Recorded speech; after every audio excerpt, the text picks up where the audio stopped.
As regiões Norte e Nordeste têm sido altamente afetadas pela proliferação do novo coronavírus, o que, segundo estudo publicado pela revista Le Monde Diplomatique e realizado por pesquisadores da USP, pode estar relacionado com uma contaminação oral fecal, resultante das más condições de saneamento básico nas duas regiões. Quem explica sobre a possível relação entre a precariedade do saneamento básico e a alta taxa de contaminação por Covid-19 nas regiões Norte e Nordeste é a professora Larissa Mies Bombardi, do Departamento de Geografia da Faculdade de Filosofia, Letras e Ciências Humanas da USP e uma das idealizadoras do estudo. É uma questão muito séria essa, porque o vírus ele continua sendo secretado pelas fezes, mesmo após a pessoa ter sido curada, e mesmo em pessoas que estão assintomáticas, que mal sabem que estão com o vírus.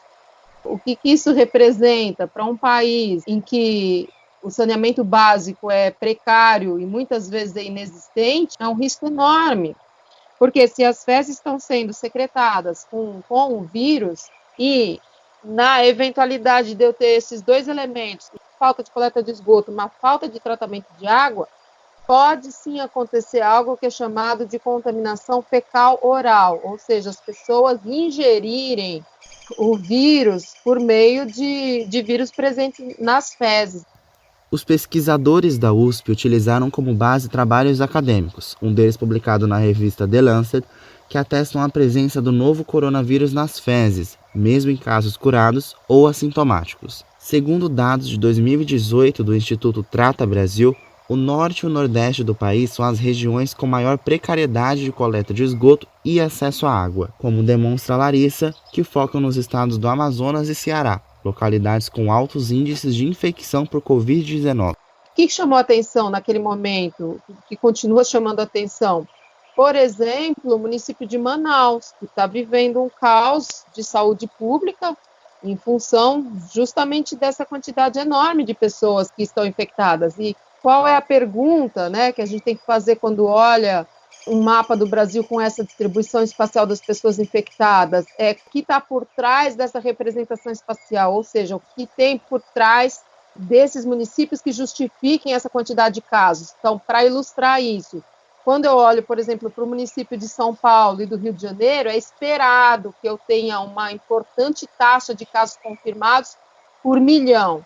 Por isso chama atenção, quando a gente vê o Brasil, municípios da região norte do país, norte e nordeste, altas taxas de pessoas contaminadas, infectadas com a Covid-19, taxas como cidades como São Paulo e Rio de Janeiro, em que isso já era esperado, por causa da alta densidade demográfica. Agora, o que não era esperado é essa taxa de casos confirmados na Amazônia e no Nordeste do Brasil.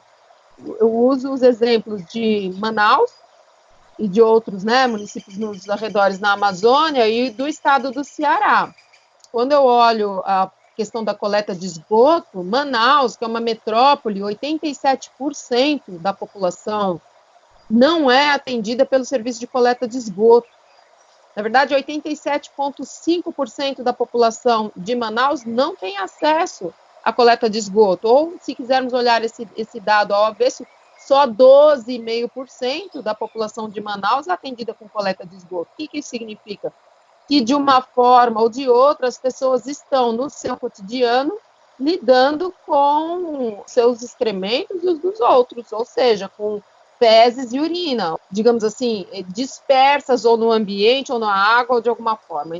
E quando a gente olha, por exemplo, o estado do Ceará, que é depois de São Paulo, Rio, o estado que se destaca em quantidade de casos de pessoas contaminadas, infectadas com a Covid-19, tem dois elementos sobrepostos, que é gravíssimo, né? Quais são os dois elementos sobrepostos? Falta de coleta de esgoto e falta de tratamento de água. Ainda segundo o Instituto Trata Brasil, o país registrou em 2018 cerca de 233 mil internações por veiculação hídrica e 2.180 óbitos. Para Larissa, as regiões Norte e Nordeste, além da precariedade do saneamento básico, que pode propiciar o aumento de casos de Covid-19, há questões ambientais anteriores à pandemia, que podem levar ao agravamento da doença, como as queimadas.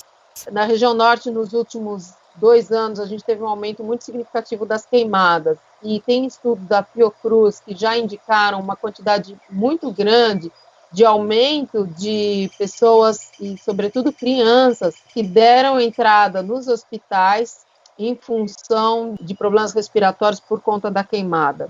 Quando a gente tem uma vulnerabilidade pulmonar maior associada à infecção pela Covid-19, isso pode redundar em maior gravidade nos casos. Então, isso é verdade para doenças prévias pulmonares, como para outras formas de doenças também. Ou seja, é já fato admitido que as nossas vulnerabilidades de saúde, algumas mais, outras menos, mas de qualquer forma, qualquer vulnerabilidade na nossa saúde amplifica o efeito nefasto da infecção, da Covid-19. Essa falta de saneamento básico, ela amplifica o número de casos de pessoas infectadas, como ela também pode ampliar a gravidade dos casos. Não só aumenta o número de pessoas que se infectam, que é o que a gente está vendo nos mapas do norte e do nordeste do país, mas nos casos das pessoas que estão infectadas em função de outras doenças prévias dessa exposição ambiental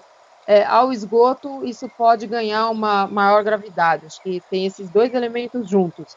Um que eu chamaria de horizontal e outro que eu chamaria de vertical. O horizontal é esse espraiamento espacial, esse aumento do número de casos, e o vertical é a gravidade da doença em pessoas que estão numa condição ambiental inadequada e vulnerável. Conversei com a professora Larissa Mies Bombardi, do Departamento de Geografia da Faculdade de Filosofia, Letras e Ciências Humanas da USP, sobre a relação entre a precariedade de saneamento básico e o alto número de casos confirmados de Covid-19 no Norte e Nordeste. Eu sou Kainan de Oliveira, para a Rádio USP.